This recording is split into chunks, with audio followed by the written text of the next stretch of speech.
ఇక varicose veins నుండి విముక్తి పొందండి. ఎవిస్ వాస్కులర్ సెంటర్ ఇప్పుడు మన KPHP లో గ్రాండ్ ఓపెనింగ్ ఏప్రిల్ 4వ తేదీన. దేవుడు వరమిచ్చినా పూజారి కరుణించలేదు అన్నట్టు పాపం ఎమ్మెల్సీ కవితకు తీహార్ జైల్లో కష్టాలు వెంటాడుతున్నాయి. కవితకు వసతులు కల్పించాలని రౌజ్ అవెన్యూ ప్రత్యేక న్యాయస్థానం ఆదేశించినా జైలు అధికారులు అనుమతించడం లేదట. దీంతో ఈ విషయాన్ని కోర్టు దృష్టికి కవిత తరపు లాయర్లు తీసుకెళ్లారు. గత నెల 26న కోర్టు ఇచ్చిన ఉత్తర్వుల్లో ఏ ఒక్కటి ఈడీ అనుమతించలేదని కవిత తరపు న్యాయవాదులు కోర్టుకు విన్నవించారు. అయితే కోర్టు ఉత్తర్వుల్లో పేర్కొన్న అన్నింటినీ తెచ్చుకునేందుకు అనుమతించినట్టు జైలు సూపరింటెండెంట్ రౌజ్ అవెన్యూ న్యాయస్థానానికి తెలిపారు. దీంతో ఈసారి కోర్టు గట్టిగా స్పందించింది.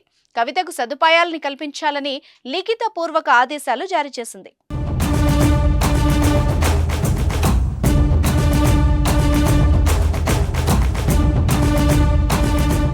తీహార్ జైల్లో ఉన్న బీఆర్ఎస్ ఎమ్మెల్సీ కవితకు అవసరమైన వసతులు కల్పించాలని రౌజ్ అవెన్యూ న్యాయస్థానం మరోసారి జైలు అధికారులను ఆదేశించింది. కొన్ని వస్తువుల్ని స్వయంగా సమకూర్చుకునేందుకు అవకాశాన్ని కల్పించింది.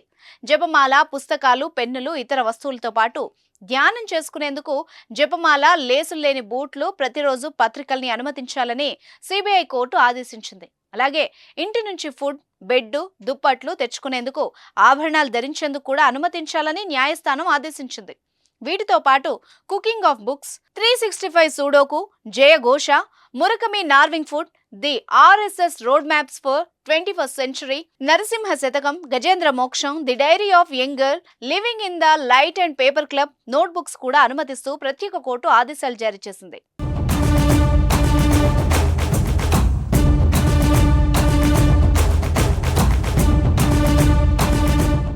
సుమన్ టీవీలో మీ పర్సనల్ అండ్ బిజినెస్ ప్రమోషన్స్ కోసం కింది నెంబర్కి కాంటాక్ట్ చేయండి.